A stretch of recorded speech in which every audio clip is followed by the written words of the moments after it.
For years, professional cyclists would choose a bike to suit the parcours of the day. So they go for an aero bike if it was flat to undulating, or they choose a lightweight bike if they're riding in the high mountains. But now with the Specialized Tarmac SL7, that dilemma is gone. This is fantastic news for people who have trouble making choices. First things first, the weight, which is obviously pretty important when you're going up climbs like this. Now this Specialized SL7 is an S-Works version featuring Shimano Dura-Ace Di2, and it's the lightest bike that I've ever ridden. I'll put it this way, if Specialized made it any lighter, they'd be banned by the UCI. Out of the box, this S-Works weighs just 6.7 kilograms. That gives you 100 grams to play with for bottle cages, pedals and mounts before getting it up to the 6.8 kilogram limit. And that's assuming you'll be using the bike on UCI accredited races. And actually, you might even need to slap on a few extra stickers or something to make it race legal. Now, of course, you'd expect a Tarmac to be lightweight. They always have been. But what makes the SL7 so very different is the absolutely huge leap forward in aerodynamics that Specialized have managed to eke out of this particular frame with no weight cost at all. Specialized have managed to boost the Tarmac's aerodynamic performance quite significantly. The SL7 saves a rider an average of 45 seconds over a 40-kilometre course, compared to the Tarmac SL6. Now these aero gains are the result of improvements to the frame set, integrated cockpit and the Roval Rapide wheels. Let's take a closer look. At a glance, it looks like the Tarmac and the Venge somehow cross-pollinated. There's a real obvious reshaping of the tubes to make them more aero. Now, Specialized have done this by utilising their extensive research and development facilities. They generated computer models in their free foil library, then produced prototypes that they knew were way below the weight limits and stiffness targets, then added material to bring the frame up to where they needed it to be, right in the middle of that stiff, aero, lightweight Venn diagram.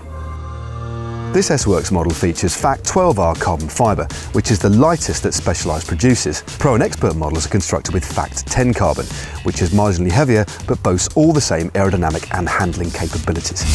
This is the all-new Tarmac stem, which can save up to 45 grams over its predecessor, and you'll notice there are no cables on show at all here. And that's because this stem integrates beautifully with the carbon Aerofly 2 handlebar for an aesthetically pleasing, super lightweight, wind-cheating cockpit. The carbon seat post has an aerodynamic D shape, and the Di2 junction box is neatly tucked out of the wind at the back as well. Undoubtedly, an aero wheel set will have a big impact on the overall aerodynamics of the bike, and so Specialized have spec'd this model with the Roval Rapide CLX wheel set. 21mm internal width rims, 51mm deep at the front, and 60mm deep at the back. These are a seriously fast set of hoops, and the 26mm turbo cotton tyres blow up nicely for a plush, comfortable ride. They also look ridiculously cool, and just listen to them whoosh past. As you know, I've ridden pretty much every iteration of the Tarmac since the SL2, and jumping on this, well, feels like a bit of an old friend, but kind of better. The thing I like about it, compared to the Venge, it's got all the attributes of an aero bike, but it doesn't look as angry, does it? It doesn't quite look as stealthy.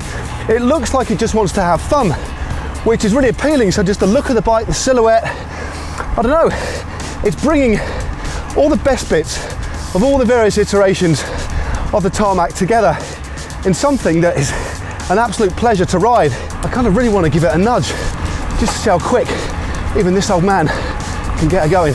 All clear? Home mechanics are going to love this. BSA threaded bottom brackets across the range. The cycling community has asked for it, and Specialized has delivered. Now the front derailleur is removable if you fancy a super clean one-by setup. All of the SL7s come with either a S-Works Turbo or S-Works Turbo cotton tyres in 26mm, but there's clearance for up to 32mm with a 4mm gap. There's potentially a bigger difference between any two male riders as there is between a male and a female rider. So Specialized have opted to make the Tarmac unisex across the range, sizing the finishing kit with what's regarded as the most common for the relevant frame size. The geometry is rider first engineered, so you get a great handling bike no matter what frame size you ride. Touchpoint geometry hasn't changed in comparison to the SL6, but if stack numbers look different, it's because the headset space is required to get the brake hoses and any cabling under the stem and into the frame. Okay, here's a thought. Is this just a kind of diet venge? Well, sort of, but what the SL7 has is that unmistakable ride feel of a Tarmac. So, not quite.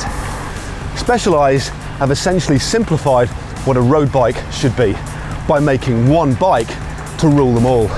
Whether it's Julian Alaphilippe attacking in the individual style of his in the mountains or any sort of terrain, Peter Sagan rattling over the pavé or winning bunch sprints, or Anna van der Breggen dominating in the breakaways. They'll all be riding an SL7.